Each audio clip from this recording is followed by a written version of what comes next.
Ever wonder what happens when you trade the typical tourist spots for a day in Jamaica's hottest parish? We're about to show you. Day 26 of our 30-day tour takes us to the heart of Clarendon. Did you know Clarendon is the hottest parish in Jamaica? It's about 2 degrees hotter than the rest of the country and can feel 5 degrees hotter because of fewer clouds and high humidity. I learned that at the Portland Bight Centre, which was our first stop and is a true hidden gem. This isn't your average tourist spot. The protected area was sanctioned by the government in 1999. The Portland Bight Protected Area is Jamaica's largest nature reserve and is located in the southern parts of Clarendon and St. Catherine. It's home to a variety of ecosystems and biodiversity, and some of the plants and animals found here are so rare, you'll only find them right here on the island. I met up with Troy Franklin, the tours and events coordinator, and he gave me the lowdown. This place mainly serves as an educational company that can adjust a tour based on the curriculum of your institution. But they also offer tours and events for everyone with an opportunity to learn about Jamaica's ecosystems and biodiversity. So maybe that's a simple question. Do you think turtles can come out of their shell? No. Why not? Their ribs come out of their body and make a shell around them. So just like when you touch your side and you feel the ribs on the inside, their ribs come out and wrap around them. So the shell is kind of merged with their body. The shell is their body.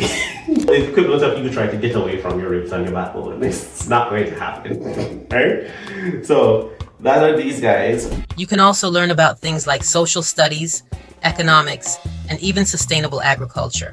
Now, when it comes on to the mangroves are named after one of 4 plants, all of them called mangroves.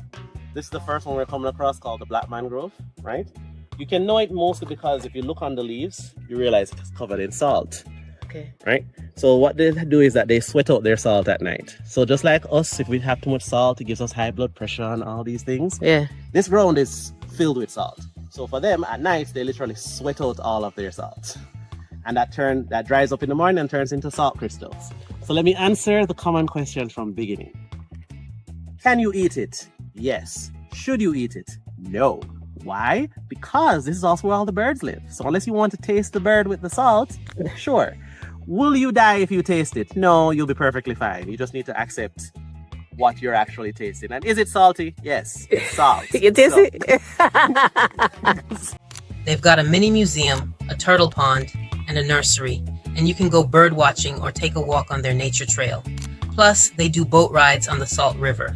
Most of the tours are related to wetlands, dry forests, and climate change. This place is a great spot if you're traveling solo or in a group. Just make sure you make a reservation at least 5 days prior to your visit, as there is an entrance fee. You can contact them at this email and phone number. After spending a few hours at the Portland Bight Centre, my body was telling me it needed a cool down. I felt like I was overheating, so I made the short drive to the Salt River Mineral Bath, which is right next door.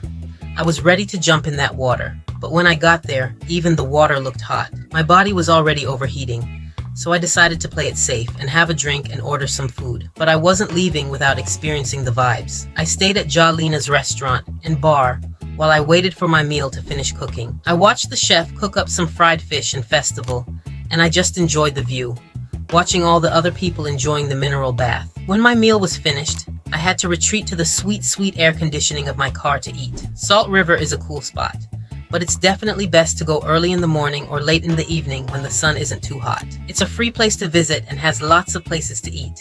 It is mostly visited by local Jamaicans and has a party vibe with music blasting. From a quiet educational nature reserve to a lively local party spot, Clarendon has it all. Don't miss a single adventure. Hit that subscribe button below and let me know in the comments where we should explore next.